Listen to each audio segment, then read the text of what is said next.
Así que le damos las gracias y todo. Sé que Dios va a traer una palabra de bendición para su vida. Amén. Soy de la República Dominicana, soy plátano, me gusta el mangú, el sancocho, salchichón y disfruto del arroz con habichuela. Soy de los que pienso que si no hay arroz al mediodía yo no he comido. Un hamburger no es comida, una pizza tampoco. Un hombre no se puede sostener con un simple pedazo de pizza. Necesita arroz, habichuela y concón. Y necesitamos entender de que hay que saber cómo echarle la salsa de chivo o la habichuela al arroz. No se le echa así, se le echa así. Eso es una técnica, ¿no? Es igual que el hot dog. El hot dog usted no le puede echar ¿cómo le llaman esto amarillo? La mostaza, así, es así. Sí, así que gloria al Señor. Vayamos a la palabra del Señor. Hechos capítulo 17, verso 16. Ok, lo tengo aquí. Quiero pedirle excusa desde antes porque si salgo rápidamente es porque estaré ministrando en una iglesia brasileña en Newark, que fue la iglesia que nos invitó a una escuela de obreros.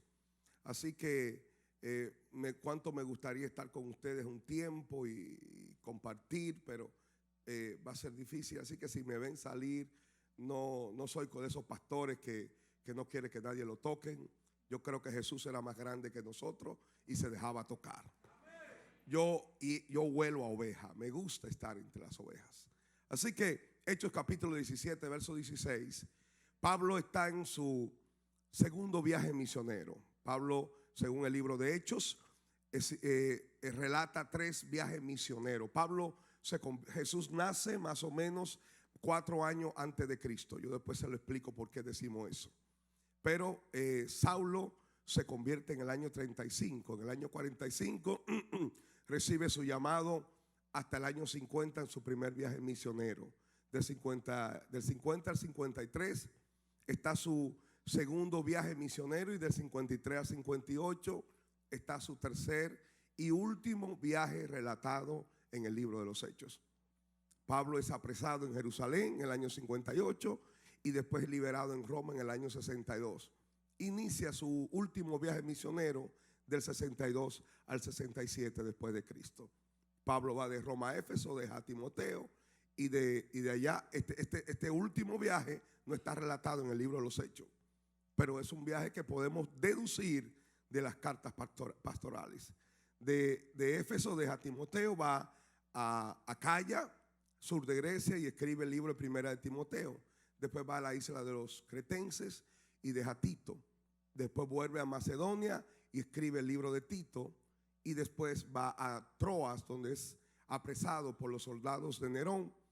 Y en la cárcel, en el año 66, más o menos, escribe el último libro que fue Según de Timoteo. Pablo allí muere en el año 67. El primer viaje misionero de Pablo se caracterizó por la consolidación de Pablo como un apóstol. Su segundo viaje habla de la expansión del ministerio de Pablo y el tercer viaje de la confirmación. Su cuarto y último viaje habla de la delegación de Pablo como apóstol. ¿Cuántos están aquí? Estamos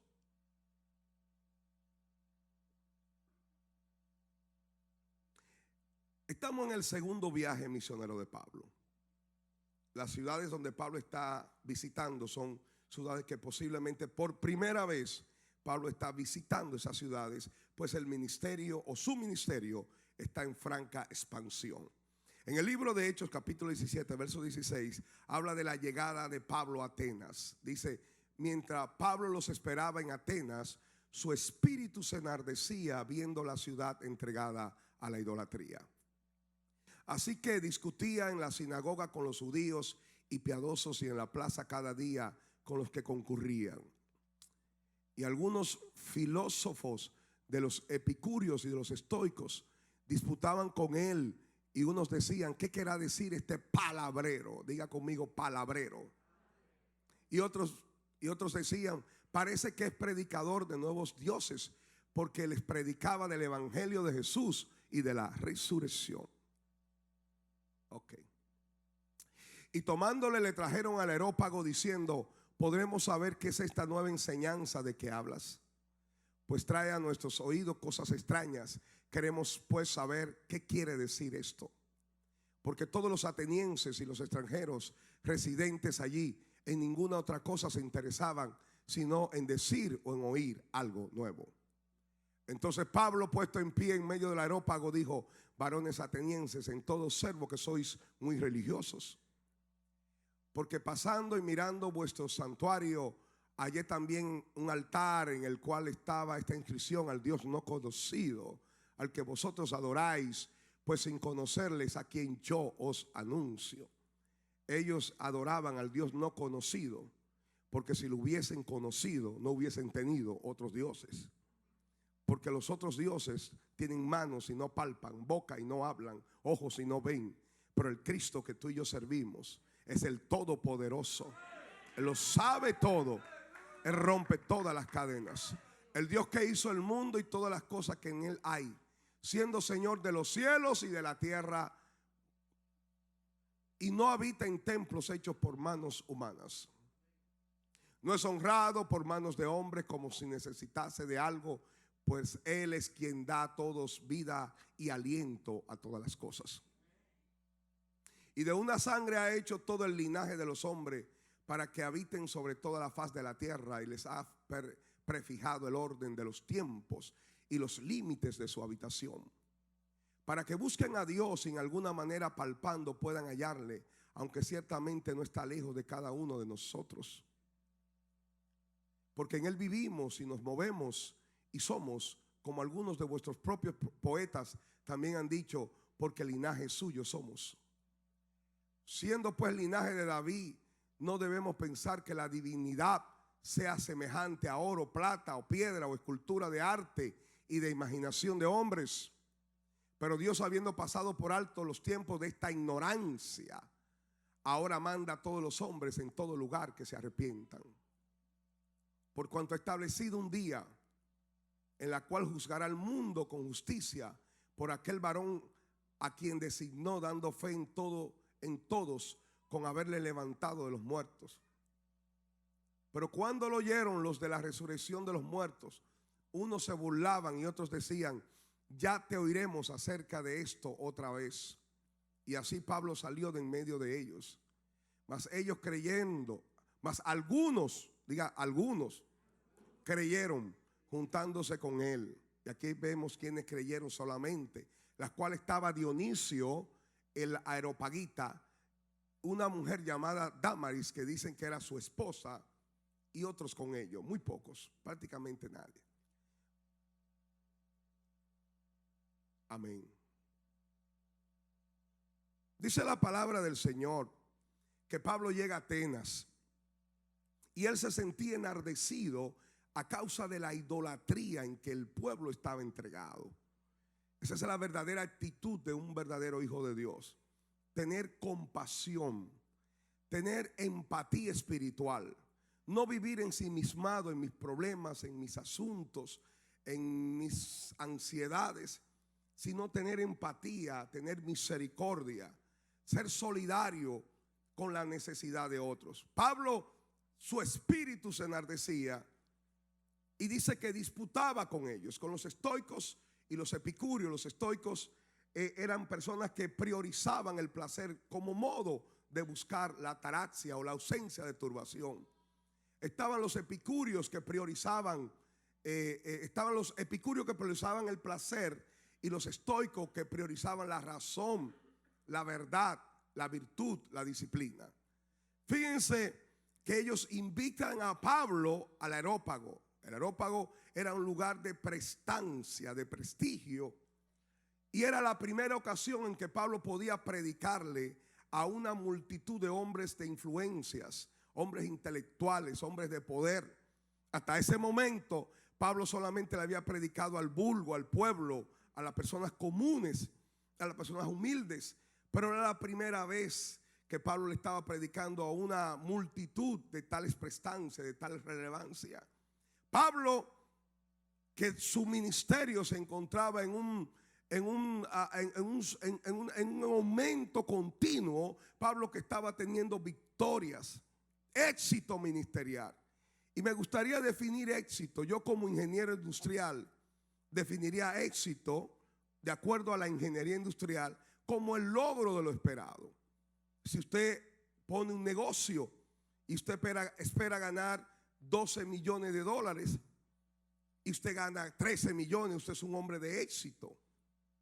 Gané 13 millones de dólares al año, pero si pierde 5, usted está en fracaso. Entonces, éxito según los conceptos del mundo, permítanme usar este concepto momentáneamente, es lograr lo esperado, la meta esperada, la meta establecida, lo que queremos hacer. En el porcentaje del logro le llamamos eficiencia. Pablo, que venía teniendo éxito ministerial, Pablo, que venía en franco aumento de su ministerio, expansión de su ministerio, ahora se encuentra en Atenas y es invitado a predicarle a una multitud de intelectuales. Los filósofos griegos que menospreciaban a los judíos. Los griegos decían, ¿qué puede un griego aprender de un judío? La filosofía griega es claramente superior a la sabiduría de los judíos. La palabra que usan es, ¿qué quiere decir este palabrero? La palabra palabrero significa espermalogo. Es una palabra compuesta en el griego koiné, que significa esperma, semilla, y logo de lego, de recoger.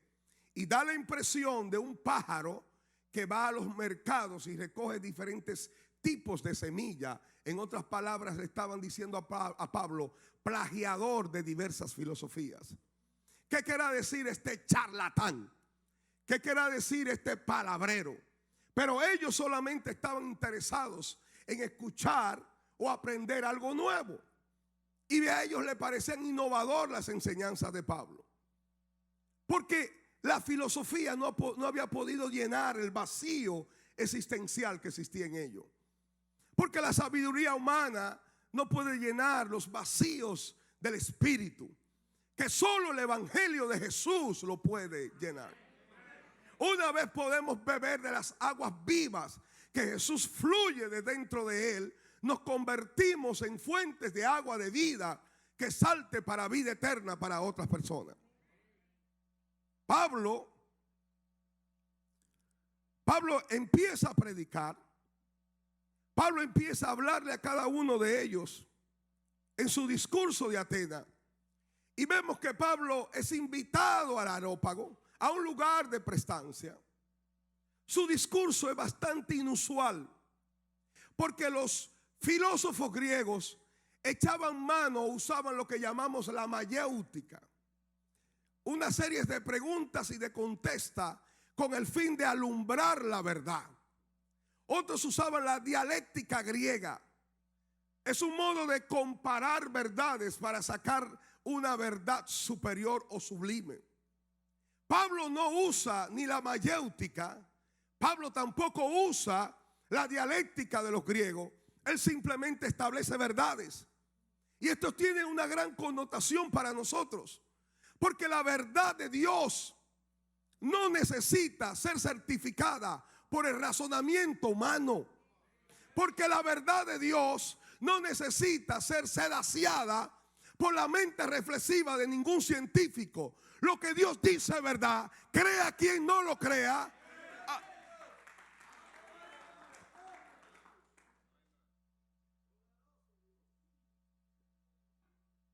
Pablo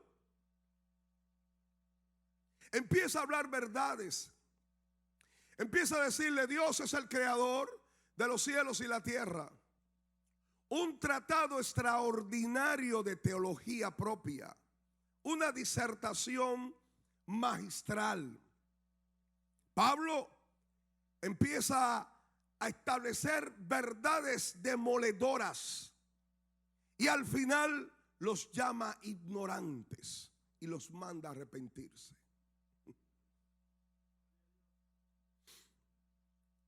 El evangelio de Jesús confronta.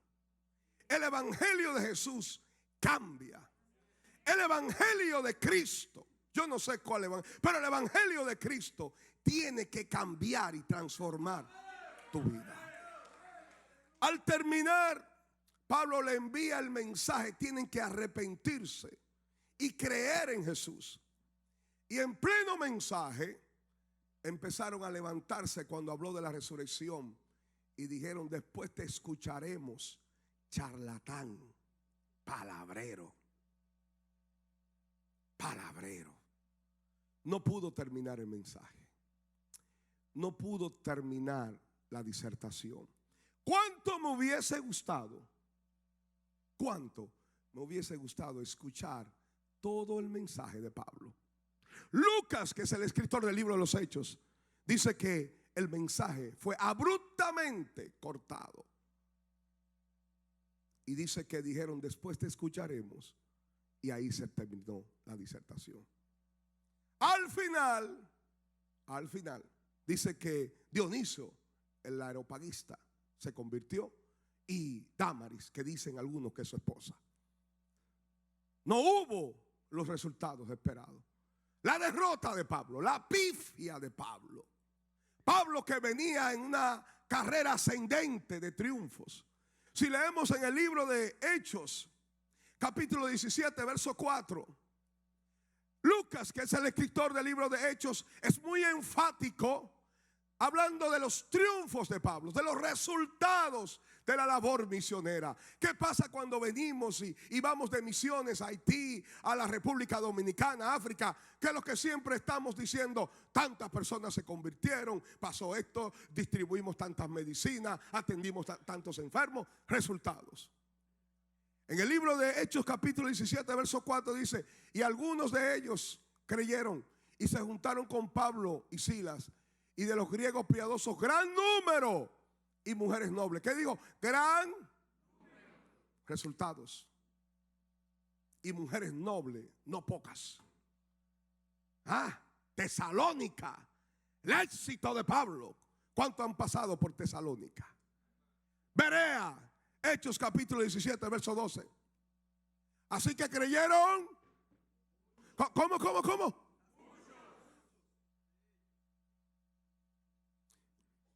Y mujeres griegas de distinción, y no pocos hombres. Resultados. Carrera ascendente. Hombre de éxito. No solamente había grandes conversiones. Hechos 18:8 dice: y Crispo, el principal de la sinagoga, creyó con el Señor y toda su casa. Y muchos de los corintios, oyendo y creían, eran bautizados. ¿Cómo eran? Muchos. Resultados. Hechos capítulo 19 verso 11. Y hacía Dios milagros extraordinarios por mano de Pablo, de tal manera que aún se llevaban a los enfermos los paños o delantares de su cuerpo, y las enfermedades se iban de ellos y los espíritus malos salían. Autoridad, poder, milagros, conversiones. Pero llegó a Atenas.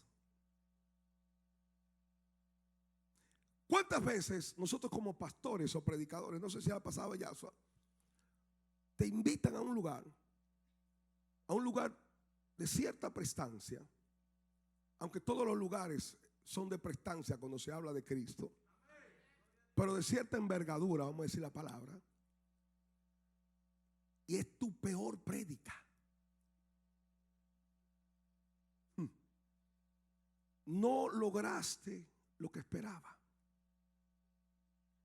Planificaste, hiciste todo lo que tenía que hacer, oraste todas las horas que tenía que orar, pero al final, como decimos los dominicanos, te guayaste.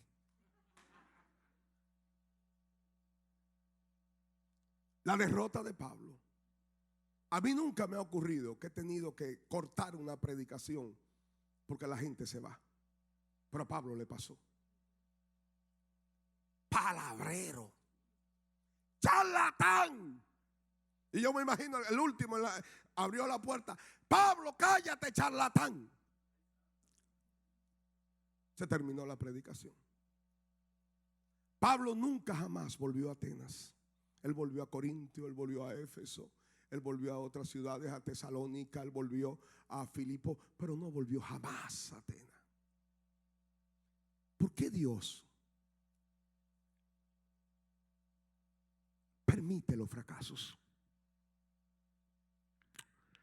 ¿Fue el Espíritu Santo que guió a Pablo a Atenas? Sí. ¿Fue el Espíritu Santo que llevó a Pablo al Areópago? Sí. ¿Por qué Dios permite los fracasos si Dios me está guiando? ¿Por qué hay fracasos en el camino ministerial? ¿Por qué hay fracasos en el fraguar de los cristianos? ¿Por qué si hemos venido de éxito en éxito, de gloria en gloria, Dios permite las caídas y las pifias, los errores, los fracasos, los aplausos? Se acallan. ¿Qué pasó con Pablo? ¿Por qué Dios permite los fracasos? Hay algunas verdades que tengo que decir para terminar. Número uno, hay un dato específico. Todo lo que la Biblia dice tiene una razón de ser, porque al final de la historia dice: y se convirtió Dionisio. La Biblia habla que se convirtieron muchas gentes, pero nunca dice se convirtió Juan, Pedro, María, José. No, dice sí, y mucha gente. Una gran multitud. Pero ¿por qué habla de Dionisio? Porque Dionisio se convirtió en el obispo de Atenas y empezó una obra poderosa en esa ciudad. Lo que parece un fracaso no es más que una semilla de mostaza para una victoria futura. En Dios no hay fracasos. En Dios hay siembras. En Dios hay victoria. Lo que Dios no te dio hoy es porque tiene algo mejor para ti mañana. ¿Por qué Dios permite los fracasos?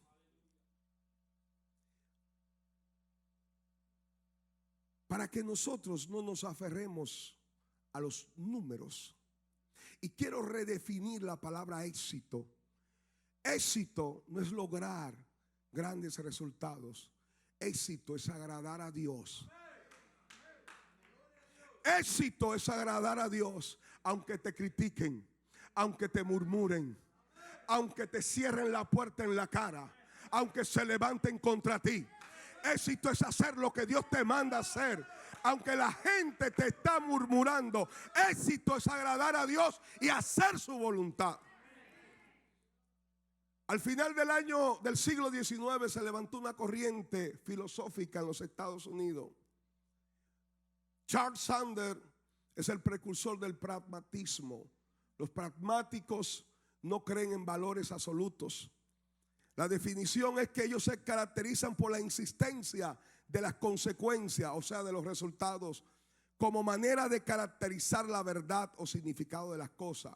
En otras palabras, haz lo que te da resultado, porque lo que te da resultado, cantidad, número, lo que tú esperas, es lo correcto que debes hacer. No importa lo que tengas que hacer, el fin justifica los medios. El pragmático.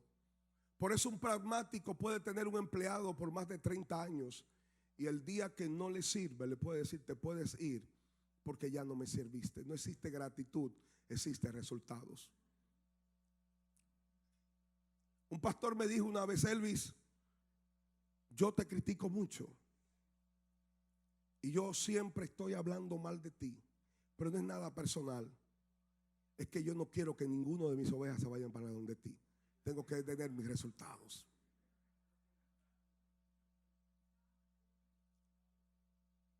No creas que es personal.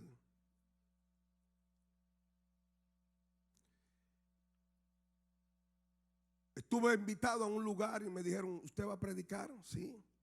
Pues el pastor y hemos hecho un estudio. Nunca se debe, para lograr los resultados deseados de crecimiento, no debemos hablar ni de arrepentimiento, ni de la cruz, ni del Calvario, ni de la conversión. Habla, por favor, de temas que halaguen al oído de los oyentes. Se ha demostrado que las iglesias que no hablan de pecado, que no hablan de la cruz, que no hablan de morir, que no hablan del sacrificio para Dios, son iglesias con mayores cantidades de membresías. Resultados. Nosotros no vivimos para obtener resultados. Nosotros vivimos para agradar a Dios. Y Él dará los resultados. Él dará los resultados. Muchas veces he tenido que hacer lo que Dios me dice que haga. Y haciendo lo correcto, como que me ocurre lo incorrecto. José, porque fue leal a Dios, terminó en una cárcel, desprestigiado, como acosador sexual.